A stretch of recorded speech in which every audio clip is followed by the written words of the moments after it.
Welcome back to my channel. In this video, we're sharing 5 mistakes to avoid when starting out with essential oils. This is a very simple and basic. If you just bought your first set or your first kit of oils, this is a video for you. These are things that I wish that I would have known when I very first started with oils. There are so many places to get information. So another tip that I have is to get your information from a broad source of places, like videos like this. I am a certified aromatherapist, so make sure that you're getting your information from someone who is qualified, but then read some books, do some research on pubmed.gov. That's one of my favorite places to look for studies, but make sure you're getting a really good broad education. A lot of the brands that I use, like Jade and Simply Earth, they have essential oil courses that you can take for free when you subscribe for Simply Earth. But anyways, there's so much education, and I think it's really important to get your education from all over the place. Anyways, that is my spiel on that. So I have 5 mistakes to avoid. Number 1 is neglecting dilution. And this is something like using an essential oil neat will not kill you. It's not necessary though in most circumstances. So there will be a time or two where using an essential oil neat might be part of your plan when working with an aromatherapist for a very specific thing and for a very short period of time. So that's the biggest thing, is that you're not using essential oils neat or undiluted on your skin for a long period of time. And that I can go on for a while with. You shouldn't be using an essential oil for a long period of time in general, but especially with not being diluted. And I have in this blog post, will be linked right in the description, there's a simple dilution guide. And if you want me to do a more in-depth dilution guide, let me know in the comments and I will do maybe a whole video on that, and then put some more like just for very specific things like skincare, like specific issues like an eczema breakout or something like that. But anyways, there's a simple dilution guide. So if you want to see that, just go to the blog post. Number 2 is skipping patch test. And I'm definitely one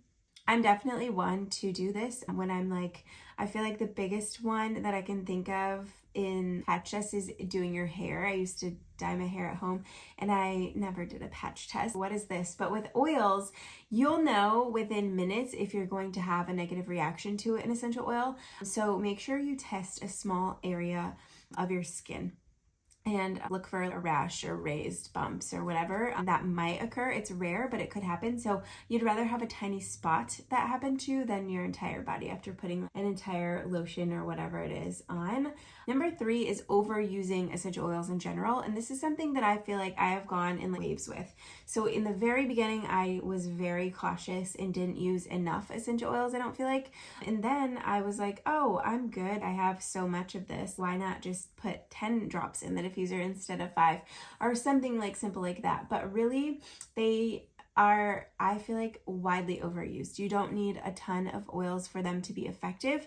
When diffusing, just put enough drops in your diffuser so that you can smell them. And then when you're using them topically, make sure you're going by that dilution guide. It's there for a reason. It's for your safety. And really, you're going to save money in the long run, and you're not going to get more bang for your buck by putting 10 drops in the diffuser. And like I said, using an essential oil over diluted or undiluted or just like too strong of a product for a long period of time really is not good and could lead to negative side effects too. So just remember to be intentional with your oils and don't overuse them. Number 4 is quality. This is something that you hear a ton, I'm sure. Quality does matter though, but there's not just one brand that has the best, only great essential oils on the planet. There are a handful of great brands for really affordable prices too. So I have a list always in the bottom of these blog posts and in this description of our favorite brands. So just to go over a couple, Eden's Garden, they're a smaller company and I love their story. I just connect with that part of, so obviously first we look for quality. Are you testing your oils? Are you getting them from the right places that are not over farming? Are they organic?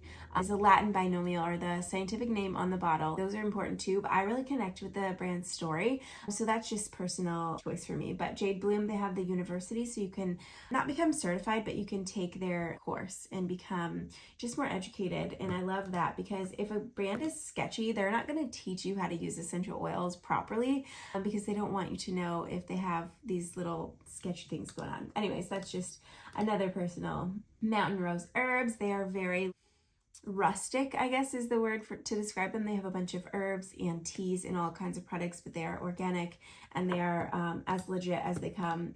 Plant therapy, great for families. They have a lot of different sales and just different kids oils and seasonal oils, really good diffuser blends too.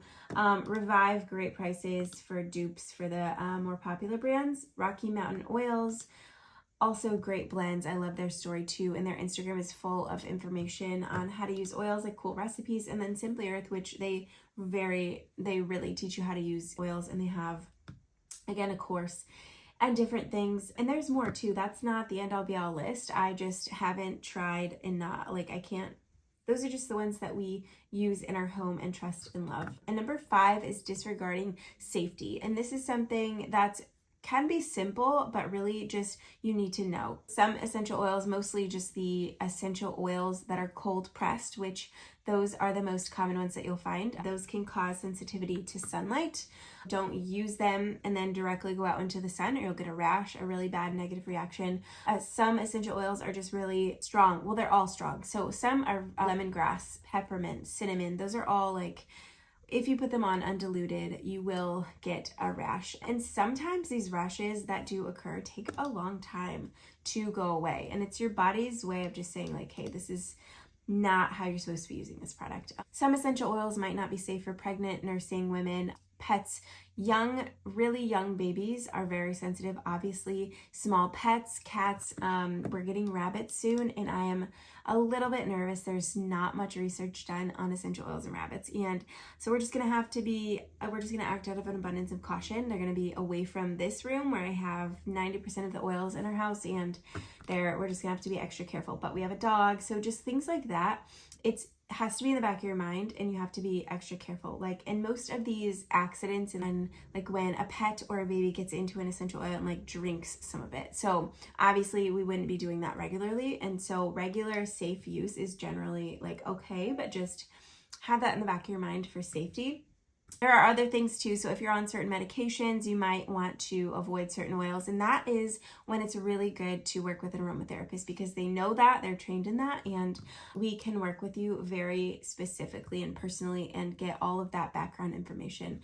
But in general, those are the things that you should know. And then lastly, and I kind of already touched on this, but get your information from a big source of things like books, videos. There are all kinds of places to get information. And one of my favorite things to do is look up studies, because that is a very specific thing that has been done and proven that whether lavender, for example, is good for anxiety. Just do that. That's empowering too. Just a bunch of aromatherapists I know do like courses. So getting your information straight from them is a really good idea.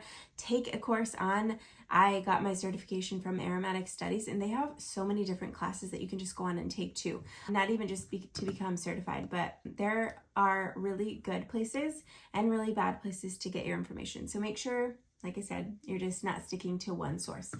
I think that is it for now. Let me know what questions you have down below in the comments. Again, make sure you click to the blog post to see the dilution guide and just a bunch of other little things that I didn't talk about in the video. And thank you guys so much for watching to the end. I hope you have a great day. Bye.